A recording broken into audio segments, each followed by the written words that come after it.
I'm Hannah, 32, and I thought I'd finally earned my place at the family table. I'd spent weeks planning this dinner at my house in Philadelphia, hoping to bring everyone together. I'd cooked a roast, poured my heart into it, even bought a fancy dessert to share. But the moment we sat down, my dad leaned back in his chair, his voice dripping with sarcasm. "Still living off us, huh?" he said loud enough for everyone to hear. The room went quiet for a split second, then my mom laughed, a sharp, cutting sound that hit me like a slap. My sister and her husband smirked, their eyes flicking to each other like they were in on some private joke.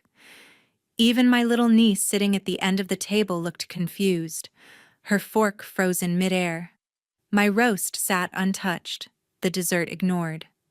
I felt my face burn, the weight of their laughter pressing into me. They thought I was a joke, like I was still the kid who needed their help, not the woman who'd built her own life. I didn't argue. I didn't yell. I just pushed my chair back, the scrape against the floor louder than their chuckles. I grabbed my coat and walked out, their voices fading behind me. But that night something snapped. I wasn't going to let that slide. What could I do to make them see I wasn't the one leaning on them? Before we go on, let me know what time it is and what city you're watching from. I read every comment, and it truly means a lot to see how far my story reaches. Don't blink.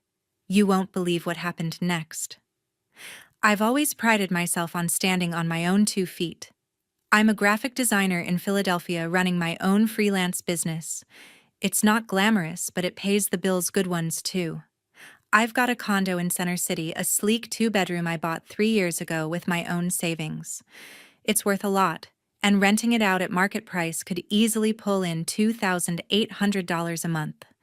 But I don't rent it to strangers. I let my family stay there. My dad, my mom, my sister, her husband, and their 6-year-old daughter for just $600 a month. I thought I was doing them a favor, keeping the family close, helping them out. Turns out that was my first mistake. My family's always had a way of making me feel like I'm less than them. Growing up, my sister was the golden child. She could do no wrong, straight A's cheerleader, the one who got all the attention at every family gathering. I was the quiet one, sketching in my room, never quite measuring up in their eyes. Even now, with my business thriving and a condo in my name, they act like I'm still the kid who needs their guidance. My sister Nicole works part-time at a boutique, barely scraping by. Her husband Brandon drives for a delivery service, always complaining about his hours. They live in my condo with my parents, who retired early and don't have much saved.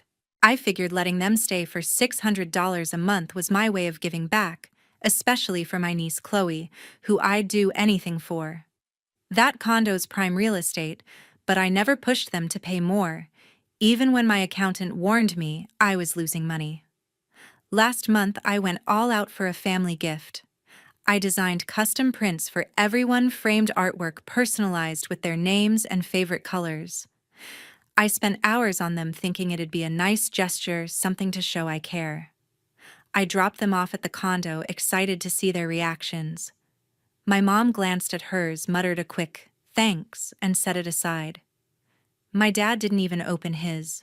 Nicole said she'd hang hers in Chloe's room, but I later saw it stuffed in a closet, still wrapped. Brandon just nodded like it was no big deal. Chloe was the only one who seemed thrilled, hugging me and saying she'd put hers above her bed. That moment with her was the only thing that kept me from losing it right there. But it wasn't just the gift. It's the way they treat me, like I owe them something. Nicole's always dropping hints about how tough things are, how they need a break. My dad chimes in saying I should be grateful for all they've done for me, like paying for my art classes back in high school. My mom stays quiet most of the time, but when she does speak, it's to praise Nicole, her job, her parenting, her everything. Meanwhile, I'm busting my tail, working late nights to keep my clients happy, and they act like I'm just coasting through life. I started wondering if they even saw me as an equal, or if I was just the family ATM. It's not like I haven't tried to talk to them. A few weeks ago, I brought up the condo over coffee with Nicole. I mentioned the market rate just to gauge her reaction, maybe nudge her to appreciate what I was doing. She laughed it off, said I was lucky to have family willing to stay in my fancy place. Brandon overheard and made a snide comment about how I'd never survive without their support. Support, I'm the one footing the bill for their life in Center City. I let it slide, told myself it wasn't worth the fight. But deep down, I knew something was off. They weren't grateful, they were entitled. I started paying closer attention. Little things added up. Nicole would post about her perfect life online, showing off the condo like it was hers. She'd tag designer brands, acting like she could afford them when I knew she was barely paying her share of the rent. My dad would call to ask for a little extra for repairs, but I'd find out later the condo was fine, they just wanted cash. My mom never backed me up, always siding with Nicole like I was the one asking for too much. It was like they thought I owed them that condo that I was supposed to keep handing over my hard-earned money because we're family. I confided in my boyfriend Tyler about it one night. He's 33, a marketing consultant who's always had my back. We've been together 2 years and he's seen how my family treats me. He didn't sugarcoat it. Hannah, he said, they're taking advantage of you. You're not their landlord, you're their bank. His words hit hard. I'd been telling myself I was helping out, keeping the peace, but Tyler was right. I was letting them walk all over me. That realization burned, but it also lit a fire. I wasn't sure what I'd do yet, but I knew I couldn't keep playing their game. Every time I drove by that condo, I'd feel this knot in my stomach. It wasn't just about the money, it was about respect. I'd worked for everything I had, and they acted like it was theirs to take. I started thinking about what it'd be like to take it all back, to show them I wasn't the pushover they thought. A few days after I started questioning my family's entitlement, I got a call from Tara, a mutual friend who works with Nicole at the boutique. We weren't close, but she'd always been friendly enough. "Hannah, you need to hear this," she said, her voice tense.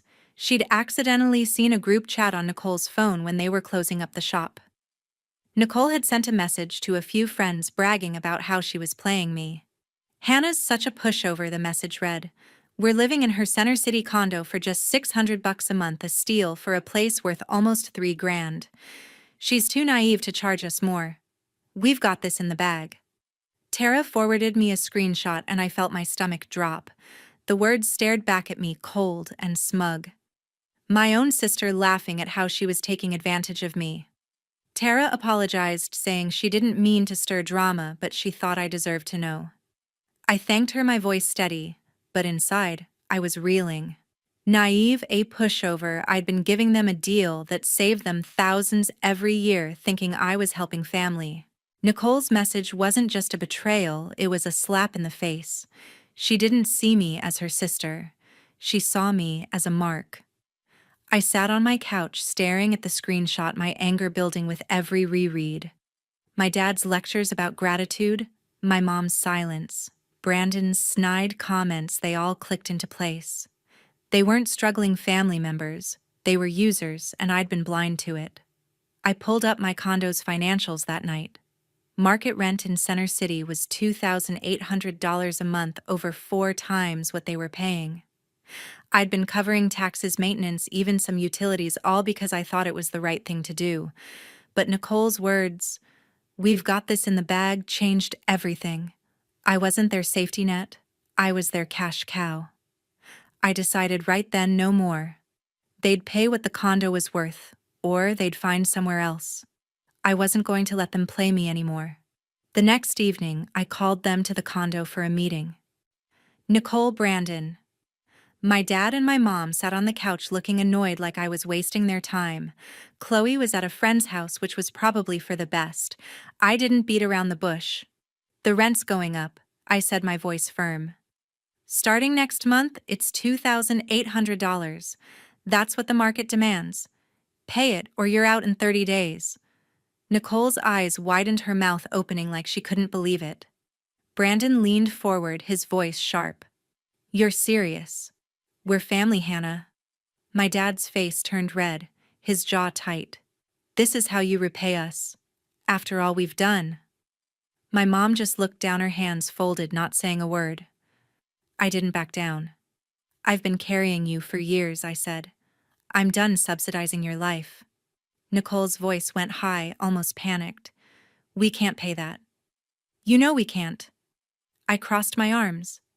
Then you'll need to find a new place. I'm not your charity anymore. Brandon muttered something, his eyes narrowing, but I didn't catch it. My dad stood up, pointing at me. You're ungrateful, you know that. We gave you everything. I met his gaze, my pulse racing but my resolve solid. You gave me lessons in hard work. Now I'm using them. The texts started flooding in that night. Nicole sent a novel-length message accusing me of tearing the family apart and choosing money over love. Brandon called me selfish, saying I'd pay for this. My mom sent one line, think about your niece. That one hit hard, but I saw it for what it was, a guilt trip. Chloe wasn't the issue. Her parents were. I didn't reply. I was done justifying myself. But 2 days later, my dad called, his voice low and furious. Why was the rent cut off? He barked like he thought I'd cave. I took a deep breath, my tone ice cold. I'm done living off you, I said, throwing his words from that dinner back at him. Pay the new rate or start packing. He didn't see that coming. There was a long silence. Then he exploded. You can't do this. We're your family. You owe us. I let him yell, his words bouncing off me. I'd heard it all before, how I owed them for my childhood, my art classes, my existence. But this time, it didn't shake me. I'd seen the truth in that screenshot, and it cut deeper than their guilt trips. 30 days, I said calmly. Pay or leave. I hung up my hand, steady now. They thought they could keep manipulating me, but they were wrong. I saved Tara's screenshot and emailed it to myself along with the lease agreement. If they wanted a fight, I'd be ready. Nicole's message had lit a fire I couldn't put out. I wasn't just angry, I was done. They'd taken my generosity, my trust, and twisted it into something ugly. I knew they'd push back, maybe even harder than before, but I wasn't the pushover they thought. I spent the next morning reviewing my financials again, making sure every detail was in place. If they didn't pay, I'd move forward with the eviction process. The line was drawn, and I was holding it firm. The dust hadn't even settled from my showdown with my dad when things took a nastier turn. The next morning, my phone lit up with notifications. Nicole had posted on Instagram a photo of my condo's kitchen, my kitchen, with a caption that hit like a gut punch. My sisters turned into a greedy landlord, she wrote, raising our rent to $2,800 just to squeeze us dry.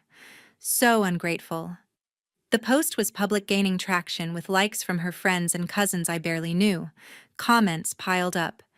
That's heartless family. Doesn't do that. What a money grubber. I sat on my couch, scrolling through, my chest tightening.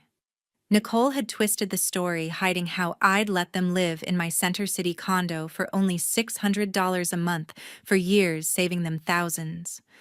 I didn't take the bait and comment. I knew arguing online would only fuel her narrative. Instead, I saved screenshots of the post and every comment, storing them in a folder for safekeeping. That evening, my phone buzzed with a text from a blocked number. Push this further and your condo won't stay so perfect, it said. My pulse spiked. The message didn't name the sender, but I immediately thought of Brandon. His temper had always been short, and the way he'd sneered during our last meeting screamed bad news. I stared at the text, my anger mixing with unease. This wasn't just a tantrum, they were trying to bully me. I called my boyfriend Tyler, who was wrapping up a meeting downtown. I read him the text, my voice steady despite the knot in my stomach. They're lashing out because you stood up to them, he said, his tone calm but serious. Don't let them rattle you, Hannah. You're doing what's fair. We talked for a while, and he urged me to keep records of everything, the post, the text, even our lease agreement. They're playing dirty, he said. You need to stay one step ahead. Tyler's support was my anchor. He'd seen my family's guilt trips firsthand, how they'd make me feel like I owed them everything. He offered to come over the next evening to help me plan my next move, and I felt stronger knowing he was with me. The following day, I went to the condo to address a maintenance issue. They'd reported a flickering light in the hallway. I let myself in expecting to find someone home, but the place was quiet. My dad was likely at his part-time job, my mom was probably shopping, and Nicole and Brandon were out. Chloe was at school, leaving the condo empty. I replaced the light bulb in minutes, but as I passed through the living room, something stopped me cold. My cream-colored sofa had a bold, jagged scribble across one arm drawn in black permanent marker. My heart sank. This wasn't a mistake. Someone had done this on purpose, a cheap shot to hit back at me. My mind went to Brandon, picturing him fuming, marker in hand. Nicole might have been behind the post, but this felt like his kind of petty revenge. I snapped photos of the damage, my hands shaking with fury. That sofa was part of the condo's furnishings worth $700. I sent the pictures to Tyler, who texted back, "That's low. You've got to act on this." I called a cleaning service right away, getting a quote of $200 to try removing the ink, with no promise it'd work. Standing there staring at the ruined sofa, I felt a fire ignite. They thought they could trash my property and scare me into backing off. They had no idea who they were dealing with. I wasn't just fighting for my condo. I was fighting for the years I'd let them walk over me. That afternoon, I met with my lawyer, the same one who'd helped me buy the condo. I laid out everything: Nicole's Instagram post, the threatening text, and the photos of the sofa. "This is deliberate," he said, reviewing the evidence. "The text could be seen as a threat, and the damage is clear. Bad faith. You've got a solid case for eviction if they don't pay the new rent." He cautioned that family disputes could get messy, but I was resolute. "They crossed a line," I said. "I'm not letting this slide." He started drafting a formal eviction notice to be sent if they miss the $2,800 payment. It felt like loading a weapon I hoped I wouldn't have to fire. When I got home, my phone was still buzzing. My mom had left a voicemail I didn't play. A cousin texted urging me to fix things with Nicole, as if I was the problem. I ignored them. They'd bought her story without asking for mine. That night, Tyler came over and we went through the evidence together. He looked at the sofa photos, shaking his head. "They're desperate," he said. "But you're holding your ground." His belief in me was everything. I wasn't just defending my property, I was reclaiming my dignity. The next morning, I returned to the condo to check for other damage. I walked through each room, my eyes scanning for anything out of place. In Chloe's room, I found a small crayon drawing on her desk, a stick figure family under a rainbow. It tugged at my heart, reminding me she was caught in this mess. I folded it carefully and slipped it into my bag. Then, I locked the condo and called my lawyer to finalize the eviction notice. They had 30 days to pay or get out, and I was ready to follow through. The deadline came faster than I expected. On day 29, I got a curt email from Nicole saying they couldn't afford the new rent and were moving out. No apology, no acknowledgement of the years I'd subsidized them, just a cold confirmation they'd be gone by the end of the week. I felt a mix of relief and dread. Relief that I was finally taking control, dread for what they might leave behind. I drove to the condo on the morning they were supposed to move out. Tyler offered to come, but I told him I needed to handle this alone. The building's doorman buzzed me in his face, neutral but his eyes curious. When I unlocked the door, the condo was silent, the air heavy with the absence of my family. My dad, my mom, Nicole, Brandon, and Chloe were gone. The furniture I'd provided was still there, but the place felt stripped, like they'd taken more than just their belongings. I walked through the living room, bracing myself for what I might find. The sofa, still marked with that ugly black scribble, sat as a reminder of their spite. But it was in the hallway that I stopped dead. The full-length mirror I'd installed near the front door was shattered, a spiderweb of cracks radiating from the center. A single word was scratched into the glass: greedy. My breath caught. This wasn't an accident, it was a final jab, probably from Brandon, though I couldn't prove it. I stood there staring at the broken mirror, my anger flaring but quickly giving way to resolve. They thought this would break me, make me feel guilty. It didn't. It only proved I'd made the right call. I took photos of the damage, adding them to the folder with Nicole's post, the threatening text, and the sofa pictures. My lawyer had warned me they might try something like this, and he'd been right. I called him from the condo, my voice calm but firm. "They're out," I said. But they left a mess. "What's next?" He told me to document everything and file a claim for damages if I wanted to pursue it. I wasn't sure yet, but I knew I wasn't letting this slide. Cleaning up their mess took the rest of the day. I swept up the glass from the mirror, careful not to cut myself, and scheduled a repair service to replace it. The quote was $300, another expense they'd forced on me. The sofa was beyond saving, so I arranged for a hauler to pick it up. As I worked, I found small traces of Chloe, a forgotten hair tie, a glittery sticker on the fridge. Each one stung, but I reminded myself she wasn't the problem. My niece was just a kid caught in her parents' chaos. I kept her crayon drawing from the desk, tucking it into my bag with a pang of guilt. I wanted to reach out to her, but not now, not while Nicole and Brandon were still twisting the narrative. By the next morning, I was ready to move forward. I contacted a real estate agent I'd worked with when I bought the condo. I told her I wanted to rent it out at market rate, $2,800 a month. She didn't hesitate. "That's a fair price for Center City," she said. "We'll have tenants lined up in no time." She was right. Within 2 days, she'd posted a listing online and inquiries started pouring in. I spent the weekend reviewing applications, determined to find someone who'd respect the place. One couple stood out, a young doctor and her husband, both professionals with solid references. They loved the condo's location and were happy to pay the full rent.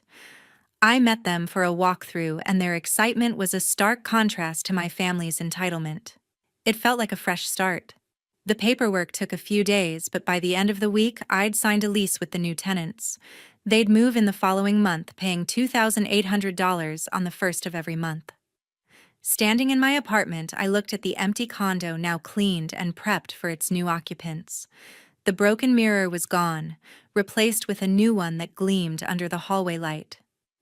The sofa was hauled away, and I'd ordered a replacement, though I'd let the tenants choose their own if they wanted. For the first time in years, the condo felt like it was mine again, not a burden I was carrying for my family. I called Tyler that night to tell him the news. "You did it," he said, his voice warm with pride. "You took back what's yours." We talked about the future, our future, and how this was just one step toward building something new. He'd been my rock through all of this, and I knew he'd be there for what came next. I hung up feeling lighter than I had in months. The weight of my family's expectations was gone, replaced by a quiet confidence. Before I left the condo, I walked through one last time, checking every corner. In the kitchen, I found a small note tucked under a magnet on the fridge. It was in Chloe's handwriting, wobbly but clear. "I'm sorry, Aunt Hannah." My throat tightened. I folded the note and put it with her drawing. I didn't know how I'd navigate things with her, but I'd figure it out later. For now, I locked the door behind me and headed to my lawyer's office to drop off the damage photos. With the condo leased to new tenants, I felt like I could finally breathe again. The chaos my family left behind, the broken mirror, the scribbled sofa, the accusations, was fading into the background. A few weeks later, I heard through a mutual cousin that my dad, my mom, Nicole, and Brandon had moved in with my aunt in a cramped row house on the edge of Philly. The cousin didn't sugarcoat it. They were struggling. My dad's part-time maintenance work barely covered their bills, my mom wasn't working, and Nicole's boutique job wasn't enough to support her, and Brandon, let alone Chloe. They'd gone from my spacious Center City condo to sharing a single bathroom with relatives. Part of me felt a twinge of pity, but it passed quickly. They'd made their choices, and I wasn't responsible for fixing them. One quiet morning, I checked my mailbox and found an envelope with no return address. Inside was a letter in Chloe's wobbly handwriting, decorated with crayon hearts. "Dear Aunt Hannah," it read. "Thank you for letting us live in your house. I miss you. Love, Chloe." A small photo was tucked inside, showing her smiling at a park holding a stuffed bear. My heart ached. Chloe was only 6 too young to understand the mess her parents had created. I sat at my kitchen table rereading her words and felt a lump in my throat. I wanted to write back to tell her I missed her too, but I knew contacting her now would pull me back into their drama. Instead, I placed the letter and photo next to her crayon drawing from the condo, promising myself I'd find a way to stay in her life without letting Nicole or Brandon drag me down. The next few months were a whirlwind. Tyler and I threw ourselves into planning our wedding set for a crisp fall day at a small venue in Fairmount Park. We kept it simple, no lavish ballroom, just close friends and a few colleagues who'd become like family. I hadn't heard from my dad, my mom, or Nicole since they moved out, and I didn't invite them. It wasn't an easy decision, but it was necessary. Their actions, Nicole's public attacks, Brandon's threats, my dad's demands had shown me they didn't value me. Tyler supported me completely, never pushing me to reconcile. "You're building your own life now," he said one night as we finalized the guest list. They had their chance. His words settled something in me, a quiet certainty that I was doing the right thing. The wedding day arrived with a clear sky and a cool breeze. I walked down the aisle in a simple white dress, my hand in Tyler's, my heart steady. My best friend Sarah stood as my maid of honor, beaming as she adjusted my veil. The ceremony was short, but heartfelt, with vows we'd written ourselves. "Hannah, you're my home," Tyler said, his voice cracking just enough to make me tear up. I promised to stand by him, to build a life rooted in trust and respect. As we exchanged rings, I felt a weight lift, not just from the past year, but from years of carrying my family's expectations. The reception was a blur of laughter, music, and dancing under string lights. Sarah gave a toast, joking about my knack for sketching through stress, and our friends cheered. For the first time in a long time, I felt surrounded by people who saw me for me. After the wedding, Tyler and I took a weekend honeymoon in the Poconos, just the two of us in a quiet cabin. We talked about everything, our plans, our dreams, the life we wanted. I told him about Chloe's letter, and he suggested we could reach out to her when things settled, maybe through her school, to avoid her parents. It was a small spark of hope, a way to keep her in my life without reopening old wounds. Back in Philly, I checked on the condo. The new tenants, the doctor and her husband, were settling in, paying $2,800 each month without complaint. They'd even sent me a thank you note for the new mirror, saying it brightened the hallway. It was a small thing, but it felt like proof I'd made the right choice. Cutting off my family wasn't something I'd planned, but it was what I needed.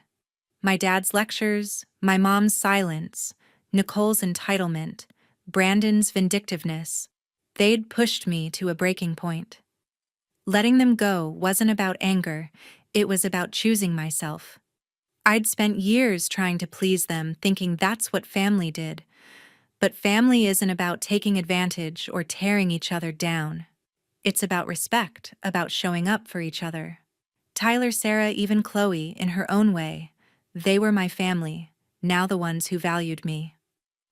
I framed Chloe's letter and hung it in my office, a reminder of what mattered. As I sat at my desk, sketching a new design for a client, I glanced at it and smiled. Life wasn't perfect, but it was mine. I'd drawn a line, and I wasn't crossing it again. That night, Tyler and I cooked dinner together, laughing over a burnt attempt at lasagna. It was messy, imperfect, and exactly what I wanted: a life built with people who lifted me up.